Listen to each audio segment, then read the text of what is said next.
அந்த படத்துல அவங்களுக்கு இந்த கேமராமேன் பழி வாங்கிவிட்டார். ஏன் சார்? அவங்களுக்கு அப்போ வர சினிமாவுக்கு வரும்போது அவங்களுக்கு 40 வயசு போல இருக்கும்னு வச்சுக்கோங்க. நிஜமாவா சார்? ஆமா, அப்பவே முதிர்ச்சி தான், கல்விதான், இளமையே கிடையாது. சாவித்திரி இவங்கெல்லாம் வந்து இளமையா இருந்ததா நாங்க கற்பனை கூட பண்ணி பார்த்தோம், எப்படி இருந்திருப்பாங்கன்னு கூட தெரியாது. ஏன் இவங்கெல்லாம் அந்த ஏஜ் வரும்போதே அவங்க எல்லாம் வந்து 30-40 வந்தவங்க உள்ள காலேஜ் ஸ்டூடெண்ட் வருவாங்க. எல்லா கொடுமையிலும் உச்சகட்ட கொடுமை வந்து எம்ஜிஆர் குமரி கோட்டங்கிற படத்தை வந்து ஸ்டூடெண்டா வருவார், காலேஜ் ஸ்டூடெண்ட் ஸ்கூட்டர் வருவார், 2 கை போதும்.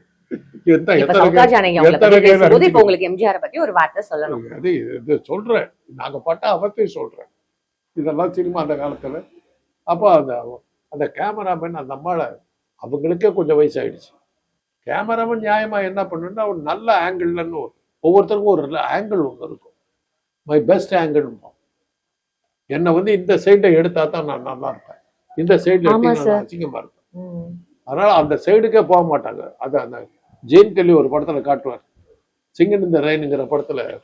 அதை இதை மூஞ்சி இப்படி வைக்கும் போது, that's not my right angle, this is my right angle, place the camera this side. அப்பதான் எனக்கு தெரிஞ்சுது இதெல்லாம் கேமராவில் நம்ம அதெல்லாம் அந்த ப்ரொஃபைல் செட்டிங்னு சொல்லுவாங்க சார். ஒரு அசிங்கமான ஒரு ஆளை கூட அழகா காட்டுறது வந்து கேமராமேனும் மேக்கப் மேன் அதை செய்யலை. வளையாபதியில் அவங்க செய்யலை. அதனால அவங்க வளையாபதி முடிச்ச உடனே அவங்களுக்கு வந்திருக்க வேண்டிய பேர் வரல.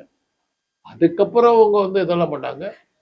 ரொம்ப இது என்னன்னா, நீங்களாம் பிறந்த கூட இருக்க மாட்டீங்க, எதிர்நீச்சல்ங்கிறது அப்ப டிராமாவா வந்து.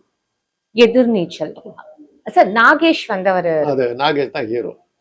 அதுல கே பாலச்சந்தர், கே பாலச்சந்தர் ஒரு வங்காளத்தை நாடகத்தை எடுத்துட்டு வந்து தமிழ்ல பண்ணாங்க. அத பட்டு மாமியா வருவாங்க, அதுல மடிச்சாறு கட்டிக்கிட்டு ஒரு ஸ்டெப்பு போட்டு நடப்பாங்க. அதை டிராமா பார்த்தவங்களுக்கு தான் தெரியும், சினிமாவில் அது காட்ட முடியல. ஏன்னா சினிமாவில் எல்லாமே க்ளோஸ் அப் ஷார்ட்டா இருக்கிறது, நடக்கிறத வந்து பெருசா எடுக்க முடியும். டிராமாவில் அவங்க நடக்கிறது கிளீனா பாக்குறோம்ல, அந்த மாதிரி அவங்க சவுகார் ஜானிக்கு வர்ற சீன்லாம் சிரிச்சு வெடிச்சு போயிடும், அந்த மாதிரி பண்ணாங்க. அதப்பா அடுத்த அம்புஜத்தை பார்த்தேன் சார். இப்ப வரைக்கும் அந்த பாட்டு ஃபேமஸ் தான் சார். அது அன்னைக்கு வந்து அந்த படத்தை தூக்கி விடணுங்கிறதுக்காக கூந்த மற்ற பத்திரிகைகள்லாம் எதிர்நீச்சல் மாதிரி நாடகம் பூலகத்துல வந்தது எல்லாமே எழுதி தள்ளினாங்க. அது வேற விஷயம் அப்படின்றீங்க. ஆமா, அது சவுகார் ஜானிக்கு அது நல்ல பேர் கிடைச்சு.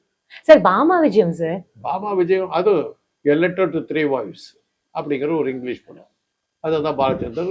பாலச்சந்தர்னாவே சொல்ல வேண்டியதில்லை, அவர் ஏதோ ஒரு இங்கிலீஷ் படத்தை காப்பிச்சிருப்பாரு.